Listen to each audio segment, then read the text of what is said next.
Ito na, tapos na tayo sa labor natin kay Bayaw. So ito na yung mga sisingilin natin sa kanya.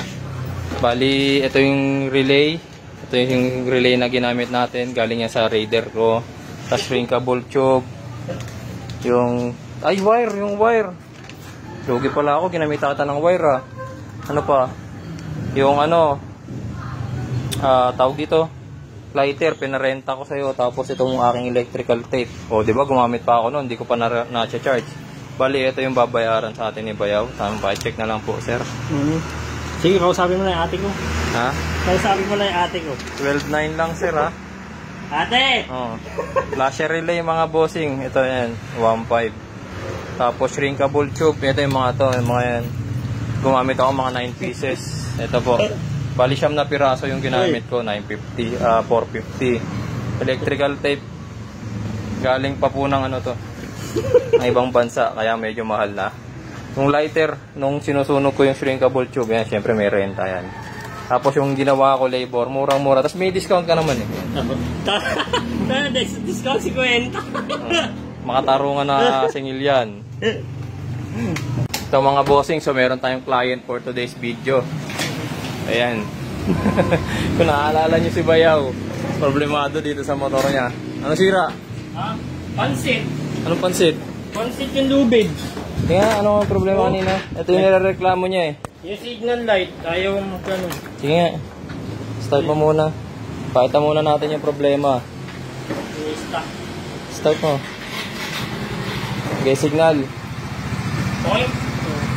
Nakastock yung ilaw. Ayun. Kahit yung kabila, ganun din. Then, Hindi nagka, okay. So ito pinasilip niya sa akin kanina. Nakita ko rito, ang ganda ng pagkakagawa. Ito. So may mga in-additional kasi na ilaw. Sabi signal light. Ito signal light. Ay sa ano?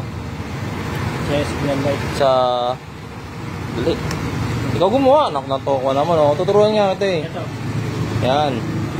Relay ng signal. Okay, bunutin mo. Patay mo na, patay mo na. Ay, hindi, sige, mo muna. Bunutin mo muna. Sino gumawa niyan?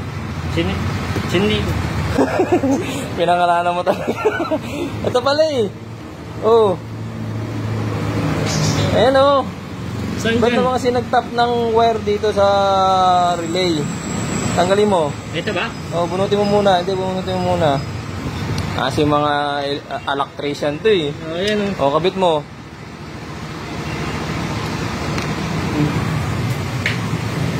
Okay, ano muna? Patay mo muna yung ano, signal. Hindi signal lang, pag tinatay pa yung buong motor eh. Para sigurado. Signal. Nga. Oo. Naglolo ko? Hindi, yung relay mo yata, sira na eh. Yan yan, ano ko siya oh. Naglolo ko na yung relay mo. Eh paano kasi, bakit tinap tong wire na to dito? Nasira tuloy yung relay. Kailangan sira na yung relay mo. Pero alam ko may stock ako nito eh. Kabit mo to. Ayan. Galing mo muna yan sa'yo. Buti mo lang. Kabit mo sa akin. Start. Ay ano muna, testing mo muna kung okay na. Okay na.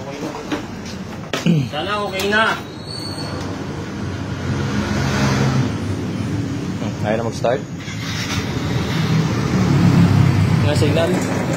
Signal. Yun. Oh, sa kabila. Kabila. Oh, ayos na. Meron pa. Ayos na. Ayos na. 1.5. Oh, kaya ka pumunta dito. Para mga libre. Tsaka ito. 1.5. 1.5 na kagad yun. Kinabit lang. Ito guys oh. Ayan, kaya sa mga mahilig mag-add-ons ng accessories dyan, make sure na marunong yung gagawa. Tignan nyo, naluluto yung fuse box nya. O, ibig sabihin, nag-iinit yung wire. Nag-iinit yung ano, nang hindi pumuputok yung fuse. Okay. Naluto oh. Kasi iba na yung harness niya. Sabi niya, ito daw yung main niya eh. Ito yung main. Sige, hanapin ko yung wiring. Baklasin mo muna yan. May spaghetti ng motor ni Onad. Buti hindi pa lumiliyab tong motor mo, Nad. Hindi, paliyab na nga eh. Nangyari, ano lang signal light lang pinagagawa mo sa akin. Punta na tayo sa general wiring Diyan ka na eh. 10,000 na singil nito Baklasin mo lang yan. Ito na lang. Okay. So habang binabaklas ni Bayaw yung yung fairings, ito muna tayo. Fuse box. So kailangan mo ng fuse box ngayon. Meron ako. Meron kang bago? Yan pala eh. O yan ang maayos na fuse box. Hindi yung kagaya ng ano mo. Yan Sige, gagamitin ko to. Nakikinig lang ako. Shoutout daw po sa gumawa ng motor ni Bayaw. Tingnan yung fuse box malaki, tapos yung fuse na nakakabit maliit. Magkano bili mo rito? Saan? Ito. Mura lang yan sa shop. Shopee? 50? Tignan, 50 pesos na, tinipid nyo. Ngayon nyo naman. Pang malaking fuse to eh. Tapos kinilagay maliit galing. Although kahit tama yung ampere rating, siyempre aalog-alog yung fuse Tingnan nyo tuloy yung fuse box. Luto. Ayos talaga eh. Bayaw kasi. Ginawang spaghetti magpapasok na, hindi pa mapasok. Sige, testing. Okay, okay na yan. Nakalaylay. Hindi naman masisira yan. Signal. Kaliwa. Kanan. Okay na. Okay. Ito, yung ano mo. Yung mga kaartihan mo.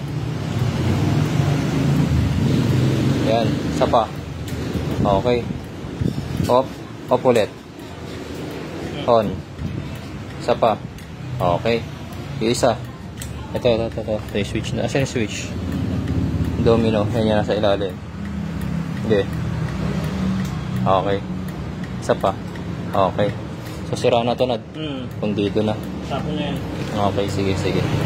Yan, tapos ito, babalik na lang namin yung yung mga pinagbabaklas ni Bayaw. Yan, sa mga magpapa-add-on kayo ng accessories, mga wirings, make sure mga bossing na yung magwa-wiring ng motor niya, maayos. Kasi delikado yung kanina, nag-tap dito. Unang-una, nag-tap dito sa signal light. Next thing, gumawa sila ng wiring na direktang konektado yung positive terminal, yung 30 sa hindi dumaan sa fuse. Ito, nagpadaan na tayo ng fuse. Para if ever na magkaroon ng short circuit, puputok yung fuse, mga boss. Don't forget, kailangan lagi ng fuse basta electrical wirings, okay?